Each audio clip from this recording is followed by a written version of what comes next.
अस्सलाम वालेकुम, मैं हूं दौरान काकड़ एडवोकेट और आप देख रहे हैं लीगल पॉइंट्स। आज जी बात करेंगे शामिलात के बारे में कि शामिलात है और शामिलात का कंसेप्ट अब कहाँ कहाँ मौजूद है, साथ साथ में इसके कानूनी क्या हैसियत है। इसके बारे में आज तफसीलन बात करेंगे और थोड़े से इसके ओरिजिन के बारे में भी बात करेंगे कि ये शामिलात एक्चुअली स्टार्ट कहाँ से हुई है। तो टॉपिक बहुत अहम है, ख़ास तौर पर जो देहात में रहते हैं या जो जिन इलाकों में भी ये शामिलात का कंसेप्ट है तो वो उसको ज़रूर सुने और बाकी व्यूवर्स की नॉलेज के लिए भी बहुत अहम है, तो ज़रूर इसको सुने, इसको स्किप ना करें ताकि जितने भी लीगल पॉइंट्स है उनका अंदाज़ा आपको हो। तो टॉपिक पे जाने से पहले अगर मेरे यूट्यूब चैनल पे नए हैं, आपने अभी तक सब्सक्राइब नहीं किया तो काइंडली चैनल को सब्सक्राइब करें ताकि इसी तरह अहम और दिलचस्प वीडियोज़ का नोटिफिकेशन आपको बर वक्त मिलता रहेगा। सबसे पहले इसको ओरिजिन को समझते हैं कि एक्चुअली शामिलात स्टार्ट कैसे हुई। अच्छा, जब बरसग़ीर के टाइम पे जब ईस्ट इंडिया कंपनी अंग्रेज़ जो है वो इंडिया पे काबिज़ हो गए तो बहुत सी ऐसी बंजर ज़मीन थी जो कि गैर आबाद थी, क्योंकि उस टाइम नहरें भी मौजूद नहीं थी और ज़मीन के नीचे पानी तो था लेकिन आसपास ना नहरें थी ना कोई ट्यूबवेल मौजूद थे ताकि ज़मीन को आबाद कर सके। तो उस वक्त गवर्नमेंट ने क्या किया, एक फ़ैसला किया कि क्यों ना हम जो आसपास के वहाँ पे लोग मौजूद हैं उनको ये ज़मीन दे दें, उनको कहे कि इसको काश्त करें और इससे हम रेवेन्यू जनरेट करें। सोचते हैं उनको ये फ़ैसला करने के बाद उन लोगों ने क्या किया, गांव वालों को कहा कि भाई ये जितनी भी गैर आबाद ज़मीनें हैं जो बंजर पड़ी हुई हैं आप लोग इनको ले काश्त करें, इनको क्या करें ट्यूबवेल लगा के आप इसको काश्त करें।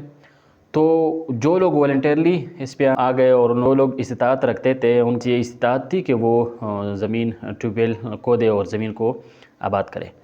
तो ये सिलसिला आहिस्ता आहिस्ता स्टार्ट होने लगा। लोगों ने क्या किया, वहाँ पे ट्यूबवेल लगाया और आहिस्ता आहिस्ता उन लोगों ने काश्तकारी की। तो अब काश्तकारी से उनको पैसा आने लगा। एक बंदे की आबाद फसल को देकर दूसरे लोग आना स्टार्ट हो गए और इस तरह गैर आबाद ज़मीन थी ये आबाद होने लगी, लोगों के पास पैसा आने लगा। जब गवर्नमेंट ने देखा कि अब काफ़ी हद तक हमारे पास लोग आ गए हैं, ज़मीनें काफ़ी हद तक आबाद हो गई है, तो उन लोगों ने क्या किया, दोबारा एक कमेटी बनाई और उन लोगों को कहा कि भाई ठीक, ये ज़मीनें गवर्नमेंट ने आपको दी है, लिहाजा आप टैक्स की मद में पे करें। तो लोग चूँकि कमा रहे थे, उनको लिए टैक्स के मसला भी नहीं था। उन लोगों ने अपना एक स्लैब बना के उनको क्या किया, टैक्स के लिए कहा, तो लोग वहाँ पे टैक्स देने लगे। अब क्या हुआ, ये गवर्नमेंट का ये जो फैसला था ये कामयाब होने लगा, गवर्नमेंट के पास टैक्स आने लगा, रेवेन्यू जनरेट होने लगा, तो लोग इसमें आते रहे और इलाका आबाद होता रहा। अब फिर आहिस्ता आहिस्ता क्या किया, जो लोग असल में सबसे पहले जिन लोगों ने स्टार्ट लिया, तो अब इसको दो नाम दिए गए, एक को असल मालिक के नाम से नाम दिया गया, दूसरे को अदना मालिक। अब असल मालिक वो थे जो स्टार्ट में आए थे, वॉलंटियरली उन लोगों ने वहाँ पे कुआं खोदा और ज़मीन को आबाद किया, उनको असल मालिक का नाम दिया गया। बंदे ने उनको आबाद नहीं किया था बल्कि असल मालिक से उसने परचेज़ किया था, लिया, ख़रीदा था, उनको अदना मालिक कहा गया। तो लोगों ने क्या किया, अब इसमें एक और बात आ गई कि जिस बंदे ने असल मालिक से ख़रीदा उसने स्टाम्प के बेस पे ख़रीदा, क्योंकि असल मालिक तो वही था, ठीक है। तो ये स्टाम्प का प्रोसेस भी वहीं से स्टार्ट होने लगा। लोग ने क्या किया, जो असल मालिक थे वो बेचने लगे, उन लोगों ने जो आबाद किया था उनसे वो लोग ख़रीदने लगे। तो ये प्रोसेस आगे चलता रहा और ये इसी तरह ही है। फिर क्या किया कि अब कुछ ज़मीन जो कि आबाद नहीं थी लेकिन वहाँ पे लोग क्या कहते बैठते थे, अपने मसले हल करते थे, पंचायत बैठी थी, तो लोगों ने फिर ये फैसला किया कि क्योंकि पे अगर गांव की शादी होगी तो वो भी इसी कॉमन ज़मीन पे होगी, अगर कोई एक ट्यूबवेल लगाया जाएगा गांव के लिए तो वो भी कॉमन होने लगेगी, अगर एक हॉस्पिटल यहाँ पे बनाया जाएगा तो वो भी कॉमन होने लगेगी, क्योंकि मालिक ज़्यादा हो गए, ठीक है। एक मालिक अब नहीं रहा इस ज़मीन का, उस ज़मीन का बहुत से लोग क्या मालिक होने लगे, तो उनको फिर शामिलात दहे का नाम दिया गया, क्योंकि ये कॉमन एक ज़मीन है पूरे गांव वालों की, इस लोगों के वेलफेयर के लिए जो भी काम हो वो किया जा सकता है, अलबत्ता इसको फर्दर ट्रांसफ़र नहीं किया जा सकता। तो हॉस्पिटल भी उसी शामिलात में बनने लगी, अगर स्कूल था वो भी उसी शामिलात में बनने लगा, अगर मस्जिद था वो भी उसी शामिलात में बनने लगा, अगर शादी ब्याह का प्रोग्राम होने लगा तो वो भी इसी में होने लगा। तो ये कॉमन बन गया बहुत से लोगों के, तो इसलिए वो एक बंदे का ना रहा। ये तो था इसका ओरिजिन। अब पढ़ते हैं कि इसका कानूनी क्या हैसियत है। कानूनी हैसियत समझने के लिए कि शामिलात जो है वो एक न गवर्नमेंट की प्रॉपर्टी है प्रॉपर, ना लोगों की प्रॉपर्टी है।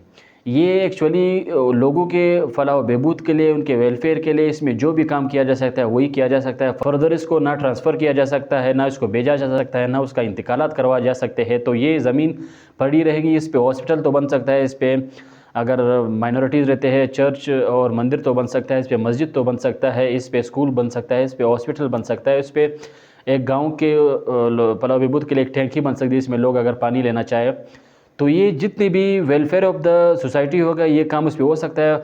बाकायदा इस पर आगे और कोई काम नहीं हो सकता। अब बहुत से इलाकों में ये जो रिवाज अभी भी मौजूद है कि जिन लोगों का शामिलात के साथ ज़मीनी हैं, अपनी ज़मीनें हैं, वो क्या करते थे, इंक्रोचमेंट करते थे। इंक्रोचमेंट मीन्स अपने हदूद से तजावुज़ करना, ठीक है। मिसाल के तौर पर एक नदी है पानी का, वहाँ पे जो है वो शामिलात में वो नदी जा रही है। अब शामिलात के साथ आपकी एक ज़मीन है, आपने क्या किया, थोड़ा सा इंक्रोचमेंट करके नदी के करीब और वहाँ से पानी अपने ज़मीन को सैराब करने लगे। तो ये जो आपने थोड़ा सा तजावुज़ किया, इसको हम लीगल टर्म में इंक्रोचमेंट कहते हैं। रेवेन्यू जो एक्ट है हमारा, उसमें इंक्रोचमेंट के बारे में सेक्शन भी है, सेक्शन 174, 175 पर इसकी जो रेमेडीज़ हैं, ठीक है। अब देहात के कुछ इलाकों में भी ये रिवाज मौजूद है कि जिनका शामिलात के हदूद में या शामिलात के नज़दीक ज़मीनें हैं, वो क्या कहते थे, अपने ज़मीन के बराबरी में जितने भी ज़मीन थे वो क्या कहते थे कि ये मेरे शामिलात में, ये भी मेरी है, वो कब्ज़ा कर देते थे। अलबत्ता इस पर कब्ज़ा तो नहीं हो सकता। अगर कब्ज़ा इस पर हो जाए, क्योंकि ये कॉमन प्रॉपर्टी है, इसमें कॉमन इंटरेस्ट मौजूद है, ठीक है, बहुत से लोगों को ज़मीन हकूक़ इसमें है, तो ये शामिलात दही में आ जाता है और ये इस पर काबिज़ नहीं हो सकता। अगर कोई बंदा इस पर कब्ज़ा कर ले तो अंडर सेक्शन 175A इसकी पनिशमेंट दी गई है कि इसको फ़ाइन भी किया जा सकता है, उनके इम्प्रिजनमेंट भी किया जा सकता है। अगर वो फ़ाइन जितना भी उस पर दिया गया वो पे ना करे तो क्या करे, उसको पर डे 50 रुपये गवर्नमेंट जो है वो फ़ाइन करती है। तो under section 175A of the land revenue act, उसके थ्रू जो है इसका रेमेडी आपके पास अवेलेबल है। तो आप सिंपल एक एप्लीकेशन देंगे लैंड रेवेन्यू ऑफिसर को, तो वो इस पर फर्दर जो है प्रोसीड करेगा। तो ये जितने भी ज़मीनें हैं, ये शामिलात, इनके कंसेप्ट अभी भी देहात के इलाकों में हैं। तो इसका आप ये ध्यान रखें कि इसको फर्दर आप न बेच सकते हैं, न इसका ट्रांसफ़र करवा सकते हैं। हाँ, ये है कि स्टाम्प के बेस पे जो असल मालिक है उससे अदना मालिक वो तक जो है स्टाम्प के बेस से मुंतकिल हो सकती है, वो उसको दोबारा फर्दर अगर आप आबाद करना चाहें तो कर सकते हैं। अदरवाइज़ इसकी कोई ऐसी वो नहीं है कि आप उसके असल मालिक बन सकते हैं। ये प्रॉपर गवर्नमेंट की भी प्रॉपर्टी नहीं रहती और लोगों की भी नहीं रहती। तो शामिलात जितनी भी है, ये इनका कंसेप्ट अब सिटी एरिया है वहाँ पे नहीं होती, देहात में अब भी मौजूद है और बहुत से इलाकों में अभी भी सेटलमेंट स्टार्ट हो गई है। तो अभी गवर्नमेंट जो है पटवारी भेजेंगे, वहाँ पे रेवेन्यू ऑफिसर जाएंगे, वहाँ पे प्रॉपर एक काम होगा, सेटलमेंट होगा, फिर लोगों को जो है वो ज़मीन दी जाएगी। तो आज का टॉपिक उम्मीद है कि आपको समझ आ गया होगा। तो अगर आप थोड़ा सा भी कंफ्यूज थे तो उम्मीद है कि आप क्लियर हो गए होंगे। तो इसी तरह दिलचस्प और अहम वीडियो के साथ फिर आपकी खिदमत में हाजिर होते हैं। तब तक के लिए आप अपना ख्याल रखें। अल्लाह हाफ़िज़।